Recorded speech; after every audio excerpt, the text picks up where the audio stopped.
بسم اللہ الرحمن الرحیم۔ شروع اللہ کا نام لے کر جو بڑا مہربان نہایت رحم والا ہے۔ نبوت اور رسالت کی چھاؤں غار حرا کے اندر حضرت محمد صلی اللہ علیہ وسلم رسول اللہ صلی اللہ علیہ وسلم کی عمر شریف جب 40 برس کے قریب ہو چلی اور اس دوران آپ صلی اللہ علیہ وسلم کے اب تک کے تم اطلاعات نے قوم سے آپ صلی اللہ علیہ وسلم کا ذہنی اور فکری فاصلہ بہت وسیع کر دیا تھا، تو آپ صلی اللہ علیہ وسلم کو تنہائی محبوب ہوگی۔ چنانچہ آپ صلی اللہ علیہ وسلم ستو اور پانی لے کر مکہ سے کوئی 2 میل دور کوہ حرا کے ایک غار میں جا رہتے۔ ایک مختصر سا غار ہے جس کا طول 4 گز اور عرض 1.25 گز ہے۔ یہ نیچے کی جانب گہرا نہیں ہے بلکہ ایک مختصر راستے کے بازو میں اوپر کی چٹانوں کے باہم ملنے سے ایک کوتل کی شکل اختیار کیے ہوئے ہے۔ آپ صلی اللہ علیہ وسلم جب یہاں تشریف لے جاتے تو حضرت خدیجہ رضی اللہ عنہا بھی آپ صلی اللہ علیہ وسلم کے ہمراہ جاتی اور قریب ہی کسی جگہ موجود رہتی۔ آپ صلی اللہ علیہ وسلم رمضان پر اس غار میں قیام فرماتے، آنے جانے والے مسکینوں کو کھانا کھلاتے اور بقیہ اوقات اللہ تعالیٰ کی عبادت میں گزارتے۔ کائنات کے شاہد اور اس کے پیچھے کار فرما قدرت نادرہ پر غور فرماتے۔ آپ صلی اللہ علیہ وسلم اپنی قوم کے لچر پوچ شرکیہ عقائد اور واہیات تصورات پر بالکل اطمینان نہ تھا، لیکن آپ صلی اللہ علیہ وسلم کے سامنے کوئی واضح راستہ، معین طریقہ اور افراط و تفریط سے ہٹی ہوئی کوئی ایسی راہ نہ تھی جس پر آپ صلی اللہ علیہ وسلم اطمینان اور انشراح قلب کے ساتھ رواں دواں ہو سکتے۔ نبی صلی اللہ علیہ وسلم کی یہ تنہائی پسندی بھی در حقیقت اللہ تعالیٰ کی تدبیر کا ایک حصہ تھی۔ اس طرح اللہ تعالیٰ آپ صلی اللہ علیہ وسلم کو آنے والے کار عظیم کے لیے تیار کر رہا تھا۔ در حقیقت جس روح کے لیے بھی یہ مقدر ہو کہ وہ انسانی زندگی کے حقائق پر اثر انداز ہو کر ان کا رخ بدل دے، اس کے لیے ضروری ہے کہ زمین کے مشاغل، زندگی کے شور اور لوگوں کے چھوٹے چھوٹے ہم و غم کی دنیا سے کٹ کر کچھ عرصے کے لیے الگ تھلگ اور خلوت نشین رہے۔ ٹھیک اسی سنت کے مطابق جب اللہ تعالیٰ نے حضرت محمد صلی اللہ علیہ وسلم کو امانت کبریٰ کا بوجھ اٹھانے، روئے زمین کو بدلنے اور خطبہ تاریخ کو موڑنے کے لیے تیار کرنا چاہا تو رسالت کی ذمہ داری عائد کرنے سے 3 سال پہلے آپ صلی اللہ علیہ وسلم کے لیے خلوت نشینی مقدر کر دی۔ آپ صلی اللہ علیہ وسلم اس خلوت میں 1 ماہ تک کائنات کی آزاد روح کے ساتھ ہم سفر رہتے اور اس وجود کے پیچھے چھپے ہوئے غیب کے اندر تدبر فرماتے، تاکہ جب اللہ تعالیٰ کا اذن ہو تو اس غیب کے ساتھ تعمیل کے لیے مستعد رہیں۔ جبرائیل علیہ السلام وحی لاتے۔ جب آپ صلی اللہ علیہ وسلم کی عمر 40 برس ہو گئی اور یہی سان کمال ہے اور کہا جاتا ہے کہ یہی پیغمبروں کی بعثت کی عمر ہے، تو زندگی کے افق کے پار سے آثار نبوت چمکنا اور جگمگانا شروع ہوئے۔ یہ آثار خواب تھے۔ آپ صلی اللہ علیہ وسلم جو بھی خواب دیکھتے وہ سپیدہ صبح کی طرح نمودار ہوتا۔ اس حالت پر 6 ماہ کا عرصہ گزر گیا جو مدت نبوت کا 46واں حصہ ہے اور کل مدت نبوت 23 برس ہے۔ اس کے بعد جب حرا میں خلوت نشینی کا 3را سال آیا تو اللہ تعالیٰ نے چاہا کہ روئے زمین کے باشندوں پر اس کی رحمت کا فیضان ہو، چنانچہ اس نے آپ صلی اللہ علیہ وسلم کو نبوت سے مشرف کیا اور حضرت جبرائیل علیہ السلام قرآن مجید کی چند آیات لے کر آپ صلی اللہ علیہ وسلم کے پاس تشریف لائے۔ دلائل اور قرآن پر ایک جامع نگاہ ڈال کر حضرت جبرائیل علیہ السلام کی تشریف آوری کے اس واقعے کی تاریخ معین کی جا سکتی ہے۔ ہماری تحقیق کے مطابق یہ واقعہ رمضان المبارک کی 21 تاریخ کو دوشنبہ کی رات میں پیش آیا۔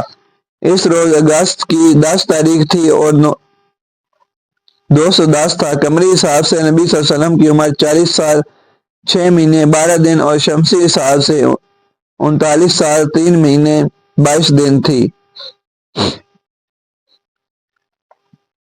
مورخین میں بڑا اختلاف ہے کہ نبی کریم صلی اللہ علیہ وسلم کس مہینے میں شرف نبوت اور اعزاز وحی سے سرفراز ہوئے۔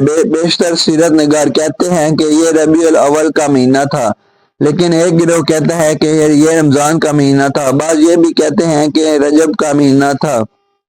ہمارے نزدیک دوسرا قول زیادہ صحیح ہے کہ یہ رمضان کا مہینہ تھا، کیونکہ اللہ تعالیٰ کا ارشاد ہے، شہر رمضان الذی انزل فیہ القرآن، رمضان کا مہینہ ہی وہ برکت والا مہینہ ہے جس میں قرآن مجید نازل کیا گیا۔ اور ایک اور جگہ انشاد ہے انا انزلنا فی لیلۃ القدر، یعنی ہم نے قرآن کو لیلۃ القدر میں نازل کیا، اور معلوم ہے کہ لیلۃ القدر رمضان میں ہے۔ یہی لیلۃ القدر اللہ تعالیٰ کے اس ارشاد میں بھی مراد ہے انا انزلنا فی لیلۃ المطر انا کنا منذرین، ہم نے قرآن مجید کو ایک بابرکت رات میں اتارا، ہم لوگوں کو عذاب کے خطرے سے آگاہ کرنے والے ہیں۔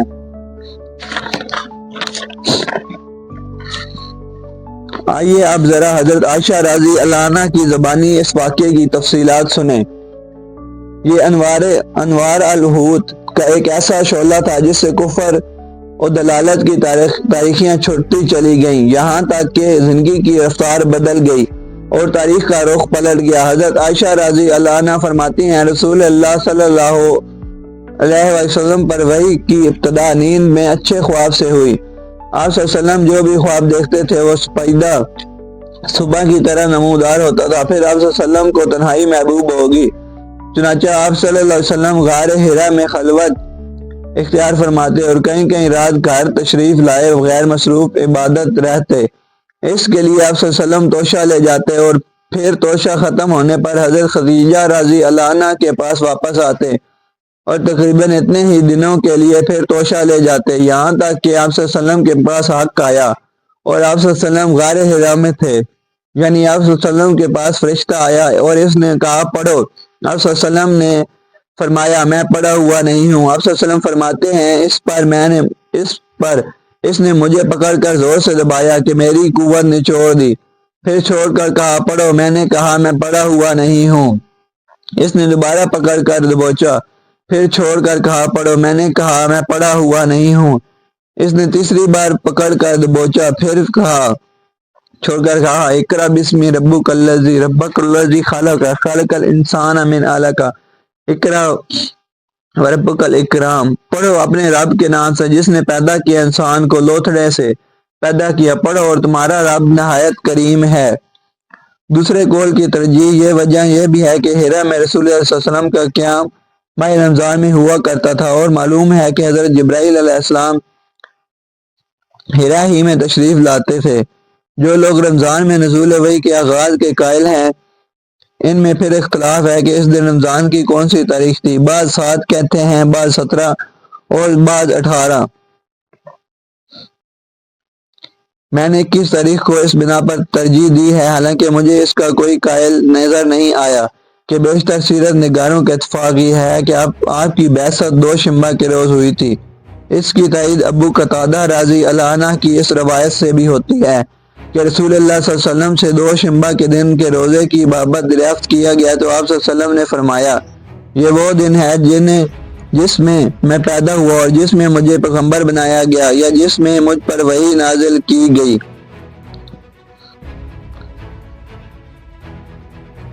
اس سال رمضان مبارک دوشنبہ کا دن 7، 14، 21 اور 27 تاریخوں کو پڑا تھا۔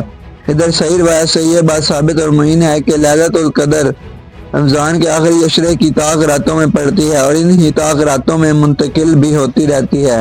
اب ہم ایک طرف اللہ تعالیٰ کا ارشاد دیکھتے ہیں کہ قرآن مجید کو لیلۃ القدر میں نازل کیا، دوسری طرف ابو قتادہ کی یہ روایت دیکھتے ہیں کہ رسول اللہ صلی اللہ علیہ وسلم کو دوشنبہ کے روز مبعوث فرمایا گیا۔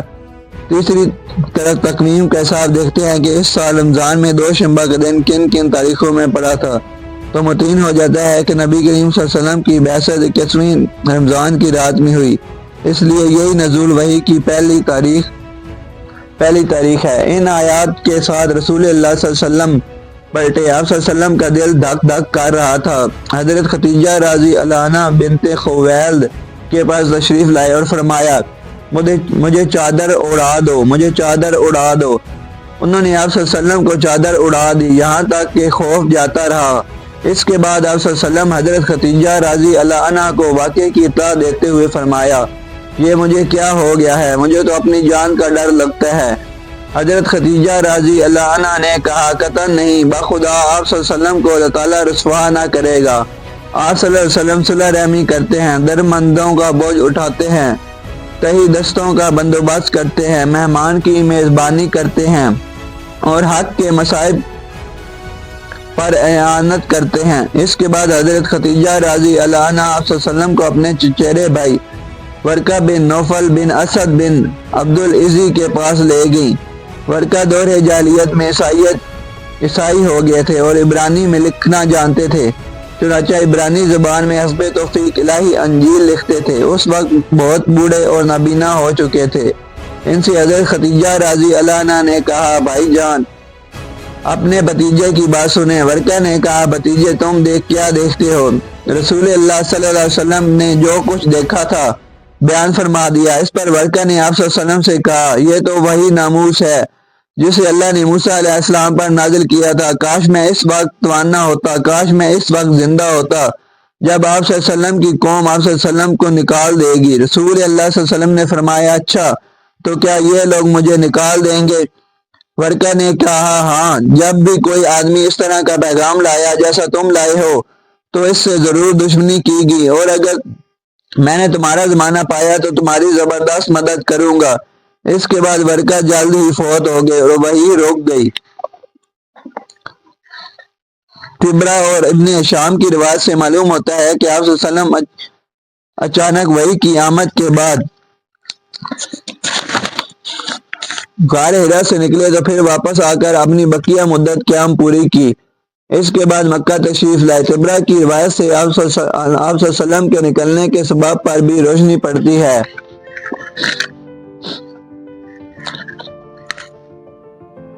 صحیح بخاری باب کیف الفاظ کے تھوڑے سے اختلاف کے ساتھ روایت صحیح بخاری کتاب التفسیر اور التویر میں بھی مروی ہے۔ آیت علم الانسان ما لم یعلم تک نازل ہوئی تھیں۔ رسول اللہ صلی اللہ علیہ وسلم نے وحی کی آمد کا تذکرہ کرتے ہوئے فرمایا، اللہ کی مخلوق میں شاعر اور پاگل سے بڑھ کر میرے نزدیک کوئی قابل نفرت نہ تھا۔ میں شدت نفرت سے ان کی طرف دیکھنے کی تاب نہ رکھتا تھا۔ اب جو وحی آئی تو میں نے اپنے جی میں کہا کہ یہ ناکارہ یعنی خود آپ شاعر یا پاگل ہے۔ میرے بارے میں قریش ایسی بات کبھی نہ کہہ سکیں گے۔ میں پہاڑ کی چوٹی پر جا رہا ہوں، وہاں سے اپنے آپ کو نیچے لڑکا دوں گا اور اپنا خاتمہ کر لوں گا اور ہمیشہ کے لیے راحت پا جاؤں گا۔ آپ صلی اللہ علیہ وسلم نے فرمایا کہ میں یہی سوچ کر نکلا۔ جب بیچ پہاڑ پہنچا تو آسمان سے ایک آواز سنائی دی، اے محمد صلی اللہ علیہ وسلم تم اللہ کے رسول ہو اور میں جبرائیل علیہ السلام ہوں۔ آپ صلی اللہ علیہ وسلم کہتے ہیں کہ میں نے آسمان کی طرف اپنا سر اٹھایا، دیکھا تو جبرائیل علیہ السلام ایک آدمی کی شکل میں افق کے اندر پاؤں جمائے کھڑے ہیں اور کہہ رہے ہیں، اے محمد صلی اللہ علیہ وسلم تم اللہ کے رسول ہو، میں جبرائیل ہوں۔ آپ صلی اللہ علیہ وسلم فرماتے ہیں کہ میں وہیں ٹھہر کر جبرائیل علیہ السلام کو دیکھنے لگا اور اس شغل نے مجھے میرے ارادے سے غافل کر دیا۔ اب میں نہ آگے جا رہا تھا نہ پیچھے، البتہ اپنا چہرہ آسمان کے افق میں گھما رہا تھا اور اس کے جس گوشے پر بھی میری نظر پڑتی تھی جبرائیل علیہ السلام اسی طرح دکھائی دیتے تھے۔ میں مسلسل کھڑا رہا، نہ آگے بڑھ رہا تھا نہ پیچھے، یہاں تک کہ خدیجہ رضی اللہ عنہا نے میری تلاش میں اپنے قاصد بھیجے اور وہ مکہ تک جا کر پلٹ آئے، لیکن میں اپنی جگہ کھڑا رہا۔ پھر جبرائیل علیہ السلام چلے گئے اور میں بھی اپنے اہل خانہ کی طرف پلٹ آیا اور خدیجہ رضی اللہ عنہا کے پاس پہنچ کر ان کی ران کے پاس انہی پر ٹیک لگا کر بیٹھ گیا۔ انہوں نے کہا، ابو القاسم آپ صلی اللہ علیہ وسلم کہاں تھے؟ باخدا میں نے آپ صلی اللہ علیہ وسلم کی تلاش میں آدمی بھیجے اور وہ مکہ تک جا کر واپس آ گئے۔ اس کے جواب میں نے جو کچھ دیکھا تھا انہیں بتا دیا۔ انہوں نے کہا، چاچا کے بیٹے آپ خوش ہو جائیے اور آپ ثابت قدم رہیے، اس ذات کی قسم جس کے قبضے میں میری جان ہے، میں امید کرتی ہوں کہ آپ صلی اللہ علیہ وسلم اس امت کے نبی ہوں گے۔ اس کے بعد وہ ورقہ بن نوفل کے پاس گئیں، انہیں ماجرا سنایا۔ انہوں نے کہا، قدوس قدوس اس ذات کی قسم جس کے ہاتھ میں ورقہ کی جان ہے، ان کے پاس وہی ناموس اکبر آیا ہے جو موسیٰ علیہ السلام کے پاس آیا کرتا تھا۔ یہ اس امت کے نبی ہیں، ان سے کہو ثابت قدم رہیں۔ اس کے بعد حضرت خدیجہ رضی اللہ عنہا نے واپس آ کر آپ صلی اللہ علیہ وسلم کو ورقہ کی بات بتائی۔ پھر جب رسول اللہ صلی اللہ علیہ وسلم نے حرا میں اپنا قیام پورا کر لیا اور مکہ تشریف لائے تو آپ صلی اللہ علیہ وسلم سے ورقہ نے ملاقات کی اور آپ صلی اللہ علیہ وسلم کی زبانی تفصیلات سن کر کہا، اس ذات کی قسم جس کے ہاتھ میں میری جان ہے، آپ صلی اللہ علیہ وسلم اس امت کے نبی ہیں۔ آپ صلی اللہ علیہ وسلم کے پاس وہی ناموس اکبر آیا ہے جو موسیٰ علیہ السلام کے پاس آیا تھا۔ آج کی ویڈیو یہیں تک ہے۔ یہ پہلی ویڈیو ہے جس میں حضرت محمد صلی اللہ علیہ وسلم پر وحی نازل ہونے کے اشارات ثابت ہو رہے ہیں، اور پہل جب وحی نازل ہوئی تو ایک بار حضرت محمد صلی اللہ علیہ وسلم گھبرا گئے اور پریشان ہو گئے، لیکن حضرت خدیجہ رضی اللہ عنہا نے بڑی صبر اور تحمل کے ساتھ ان کے ساتھ تعاون کیا، اور ان کو معلوم ہو گیا کہ میں اللہ تعالیٰ کا آخری نبی ہوں، اور اللہ تعالیٰ کی طرف سے یہ اشارات ان کے لیے صبر جمیل کا سبب بنے۔ آج کی ویڈیو میں اتنا ہی تھا کہ حضرت محمد صلی اللہ علیہ وسلم پر غار حرا میں وحی نازل ہوئی۔ آگے آنے والی ویڈیو میں ہم مزید حضرت محمد صلی اللہ علیہ وسلم کی زندگی کے بارے میں معلوم کریں گے، اور آنے والی ویڈیو میں وحی کی بندش کس طرح ہوئی، اور قرآن پاک کی کس طرح آیات اور کس طرح کون سی آیات آتی رہیں۔ یہ پہلی ویڈیو تھی جس میں یہ پہلی بات تھی، اور یہ پہلی بار تھی کہ حضرت محمد صلی اللہ علیہ وسلم پر وحی نازل ہوئی۔ ایک بار حضرت محمد صلی اللہ علیہ وسلم بہت گھبرا گئے، لیکن اللہ تعالیٰ کے حکم سے ان کو سمجھ آ گئی کہ میں ہی آخری نبی ہوں، اور ان کی نبوت کی آثار کی یہ پہلی آیات تھیں جو ان پر نازل ہوئی۔ اس طرح ان کو خود علم ہو گیا کہ اللہ تعالیٰ نے ان کو برگزیدہ انسان پیدا کیا ہے جو ایک عام انسان سے اوپر ہے۔ آج کی ویڈیو میں ہم نے جانا کہ حضرت محمد صلی اللہ علیہ وسلم پر پہلی وحی کس طرح نازل ہوئی، اور پہلی وحی غار حرا میں نازل ہوئی۔ آگے آنے والی ویڈیو میں ہم حضرت محمد صلی اللہ علیہ وسلم کی زندگی کے بارے میں آگے والے واقعات بیان کریں گے۔ آج کی ویڈیو اگر آپ کو پسند آئی ہو تو اس کو لائک کریں، سبسکرائب کریں اور شیئر لازمی کریں۔ آپ کے شیئر سے دینی معلومات میں اضافہ ہوگا، اور لوگ بھی سنیں گے، اور لوگ اسلام کی طرف اور زیادہ راغب ہوں گے۔ میں امید کرتا ہوں کہ میری ایک چھوٹی سی کاوش آپ کو بہت پسند آئی ہوگی۔ آگے آنے والی ویڈیو میں ہم حضرت محمد صلی اللہ علیہ وسلم پر جس طرح قرآن پاک اترا اور تمام واقعات کا بیان کرتے جائیں گے۔